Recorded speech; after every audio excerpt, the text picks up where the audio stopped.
दिए गए वैद्युत परिपथ में सेल का आंतरिक प्रतिरोध ज्ञात कीजिए। तो हमें सेल का, ये सेल है, इसका आंतरिक प्रतिरोध यानी स्मॉल आर का मान हमको ज्ञात करना है। ठीक है। इस परिपथ में प्रवाहित धारा कितनी दे रहा है? 0.5 एम्पियर की है। परिपथ का कुल विभव या विद्युत वाहक बल, सेल का विद्युत वाहक बल कितना है? 2 वोल्ट है। परिपथ का कुल विभवांतर कितना? 2 वोल्ट है। ठीक। यहां पर, यहां से धारा चलेगी, यहां पर आकर दो भागों में बट जाएगी। ठीक। कुछ धारा इसमें चली जाएगी, कुछ इसमें जाएगी। तो ये कैसे हैं? समांतर क्रम में जुड़े हुए। यानी इस तरह मान सकते हैं कि पहले पहले प्रतिरोध के पहले पहले सिरे एक साथ जुड़े हैं और दूसरे दूसरे एक साथ जुड़े हैं, है ना। जब प्रतिरोधों में धारा का मान अलग अलग हो और विभवांतर समान हो तब समांतर क्रम में होते हैं, और जब धारा समान हो, विभव का मान अलग अलग हो, तब श्रेणी क्रम में होते हैं। ठीक है। तो हमें सेल का आंतरिक प्रतिरोध स्मॉल आर का मान ज्ञात करना है। तो हम सबसे पहले परिपथ का कुल प्रतिरोध ज्ञात कर लेते हैं। ठीक। तो कुल विभवांतर V का मान कितना दे रहा है? 2 वोल्ट। परिपथ में प्रवाहित धारा I का मान कितना दे रहा है? 0.5 एम्पियर। तो परिपथ का तुल्य प्रतिरोध निकाल लेते हैं। आप लोग जानते ओम के नियम से V बराबर होता है IR। तो R बराबर कितना हो जाएगा? V upon I। V का मान है 2 वोल्ट और I का मान 0.5। दशमलव टाइम 0 बढ़ाएंगे तो हो जाए कितना? 20/5। 5 एकम 5, 5 चौक 20। तो जो कैपिटल आर का मान निकला वो निकला 4 ओम। यानी कि इस परिपथ का तुल्य प्रतिरोध कितना निकला? 4 ओम निकला। ठीक है। अब यहां पर 6 ओम 6 ओम, ये दोनों प्रतिरोध कैसे जुड़े हैं? समांतर क्रम में। क्यों? क्योंकि इसके पहले पहले सिरे एक साथ जुड़े हैं, दूसरे दूसरे सिरे एक साथ जुड़े हैं।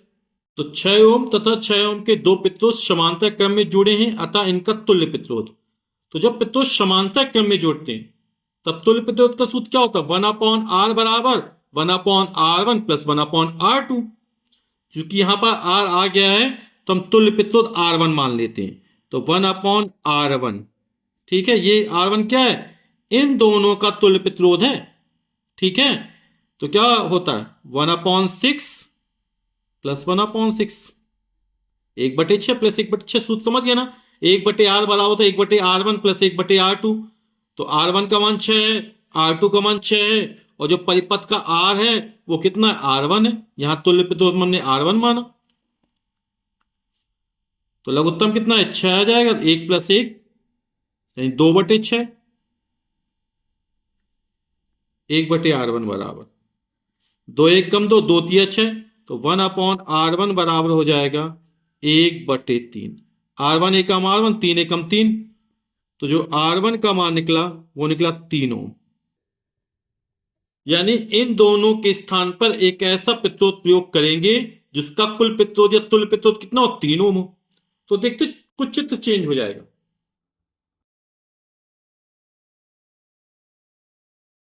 और तुल्य प्रतिरोध कितना? ये यहां का 3 ओम है। अब इसको देखिएगा, धारा यहां से चलेगी तो 3 ओम का ये प्रतिरोध और स्मॉल आर जो सेल का आंतरिक प्रतिरोध, ये कैसे हैं? श्रेणी क्रम में जुड़े हुए, है ना। हमने तुल्य प्रतिरोध कैपिटल आर का मान कितना? 4 ओम निकाल दिया है।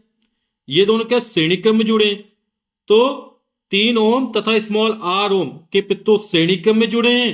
तो तुल्य प्रतिरोध सूत्र क्या? आर बराबर R1 प्लस R2। तो R1 तथा स्मॉल R1 ये और स्मॉल आर कैसे श्रेणी क्रम में जुड़े हैं? यानी यहां से जो धारा चलेगी वो दोनों एक सी प्रवाहित होगी।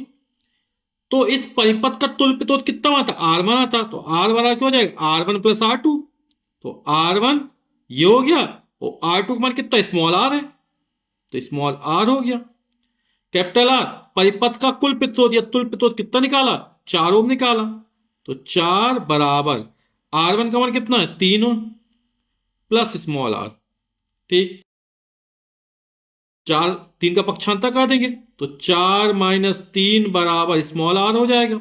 4 में 3 गया, 1 बराबर स्मॉल आर या स्मॉल आर बराबर 1। यानी कि सेल का जो आंतरिक प्रतिरोध निकलेगा वो कितना निकलेगा, 1 ओम। और यही हमारा उत्तर हो जाएगा। सेल का आंतरिक प्रतिरोध 1 ओम है।